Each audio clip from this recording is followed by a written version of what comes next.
Salut à tous, ravi de vous retrouver depuis Beaublanc pour un nouveau débrief avec notre expert Claude Bolotny. Salut Claude. Bonjour Thierry, bonjour à tous. Alors débrief joyeux puisque le CSP a gagné, on va y revenir tout à l'heure. Le CSP s'est imposé 82-45 dans les grandes largeurs. On s'était quitté il y a une quinzaine de jours, on avait parlé de ce match à Dijon qu'il fallait pas perdre pour essayer de sauver ce qui pouvait encore être sauvable pour cette fin de saison. Malheureusement, Claude, la semaine dernière à Dijon, on va y revenir. C'était le grand plongeon pour le CSP. Bah oui, une fois de plus, qu'on avait une échéance primordiale, on a chuté.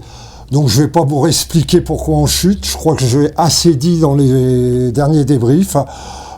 37 points dans un quart-temps, ça veut tout dire.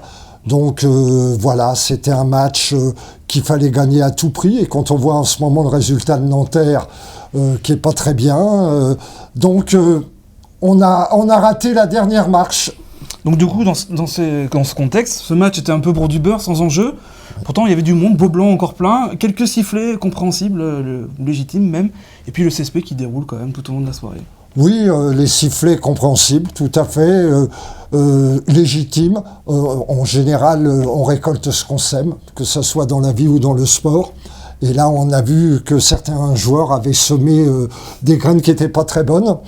Le match par lui-même, qu'est-ce que vous voulez que je vous dise ? 102 d'évaluation à 33. Orléans a peiné en adresse. Leur gros point fort tout au long de la saison à 3 points. Macalarné, Harris, des shooters hors normes qui ont passé complètement à côté ce soir. Ah bah complètement à côté, je ne sais pas leur pourcentage exact. 2 sur 10 Macalarné, 0 sur 7 je crois. Voilà, ça veut tout dire. Donc très très surpris par la faiblesse d'Orléans qui n'a pas existé. Nous, notre match, j'arrive plus à m'enthousiasmer. Moi, quand je vais à un match, c'est pour qu'il y ait un but là. Là, le but, on sait pertinemment que, comme certains supporters, certains joueurs vont partir très vite en vacances. On a vu quelques serviettes de plage aussi dans les travées. Oui, des serviettes de plage. Je sais pas s'il y avait des Bermudas, ils étaient loin, puis j'ai pas une bonne vue à mon âge, c'est normal. Côté positif au CSP, il y a quand même eu des bonnes choses, notamment le temps de jeu de Mathieu, qui a un peu tremblé et tout, mais qui a été très présent et qui, lui, au moins, mouille le maillot et se bat. La remise un peu en forme, j'ai cru voir, de Chaparzik.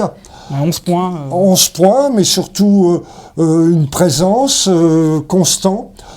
J'ai vu aussi que quand Camara a du temps de jeu, je le trouve bon. C'est vraiment, il a été très très très présent. Que dire d'autre ? Nobel en très demi-teinte, meilleur en deuxième mi-temps dans le partage du ballon, quelques passes décisives. Une autre satisfaction pour moi, parce que vous allez peut-être pas me croire, mais je crois en ce joueur, Marc Penn, qui, on l'a pas vu, mais il est à 14 d'évaluation. C'est un peu le seul, non ? Je ne sais pas si je suis le seul, mais je pense que Marc Penn est un joueur qui a besoin de confiance, qui a besoin d'entourage, qui a besoin d'être... Alors, bien sûr, il n'est peut-être pas fait pour Limoges, mais il a 14 d'éval, c'est la meilleure évaluation du CSP. Et vous demandez aujourd'hui aux supporters, personne ne l'a vu, personne ne le sait. Il a fait 9 rebonds, il a pris 9 rebonds, il a mis 3 sur 3 lancers francs, il a fait 2 passes décisives. J'ai vu une autre chose, c'est une nouvelle défense 1-3-1, où... on passe d'abord en 1-3-1 et selon où est le ballon, où c'est situé le ballon, je ne veux pas trop rentrer dans les détails techniques, on passe en individuel tout de suite derrière. Voilà, que dire d'autre que la saison va être longue pour les supporters maintenant, la fin de saison. Ça s'est ressenti aussi, on entendait les chaussures écrissées sur le parquet. Ah oui, c'est la première fois que ça arrive. C'est même un peu ennuyé, parce que c'est vrai qu'Orléans était loin toute la deuxième mi-temps. Oui, c'est des matchs sans enjeu, c'est des matchs, on pourrait appeler ça presque un All-Star, et vous pensez ce que je pense des All-Stars.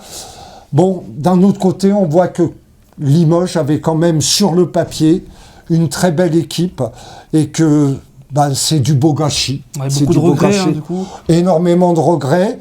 Je vais aller plus loin, j'en veux à certains joueurs. Parce que ils ont du talent, mais il leur manque ce petit quelque chose qui fait tout, c'est le cœur, l'envie.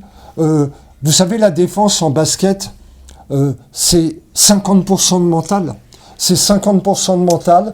Et il y a des joueurs chez nous qui n'ont pas fait leur job. Voilà ce que je voulais dire. Maintenant, j'attends avec impatience le match de Monaco. Parce Monaco que qui est inarrêtable. Hein. Qui est inarrêtable. On a encore battu Et Villeurbanne là, ce au soir. moins, je pense qu'on va avoir une opposition. Et j'espère que les joueurs de Limoges vont avoir à cœur de montrer à toute la France du basket, parce qu'on est un peu chahuté en ce moment, montrer à toute la France du basket qu'on avait quand même de quoi faire une très bonne saison. Voilà, c'est le prochain grand rendez-vous à Beaublanc, ce sera le lundi. Et aussi en fin de saison, un match à Strasbourg aussi, pourquoi pas essayer aussi de montrer... Strasbourg est pas très bien, mais bon, eux, ils sont sûrs d'aller en play-off. Ils ont la finale de l'Eurocup, surtout. Ils ont la finale de l'Eurocup. Mais bon, ils ont un petit coup de moins bien. Maintenant, un petit mot des espoirs qui ont gagné contre Orléans en faisant un match qui m'a moins plu que les derniers. Ils avaient une petite baisse de régime à Dijon. Il y a 20 points d'écart. Oui, il y a 20 points d'écart, mais Dijon était pas... Orléans, pardon. Était pas... Dijon m'a marqué, hein, c'est impressionnant. Je ne sais pas ce qui s'est passé à Dijon. Mais, si vous saviez. Oui, j'y étais pas. Et donc les espoirs ont fait un match mitigé, mais bon, ils continuent sur les matchs retour à faire des très bonnes choses. Donc il faut croire en l'avenir. J'espère que un ou deux, la saison prochaine, feront peut-être partie de l'effectif des pros. On suivra ça. On sait que ça vous tient vraiment à cœur, cette formation et les espoirs. Voilà, on va essayer de tirer quand même du positif de cette soirée, une victoire, et puis voilà, tout ce qu'on pouvait dire, Claude. À part qu'on s'est un peu ennuyé, mais que finalement... Oui, on s'est ennuyé, mais il faut être deux pour jouer au basket aussi, et Orléans... Bizarrement, Orléans n'était pas trop là ce soir. C'est moins qu'on puisse dire. Voilà. Donc, voilà. Difficile de conclure, mais bon. Ouais.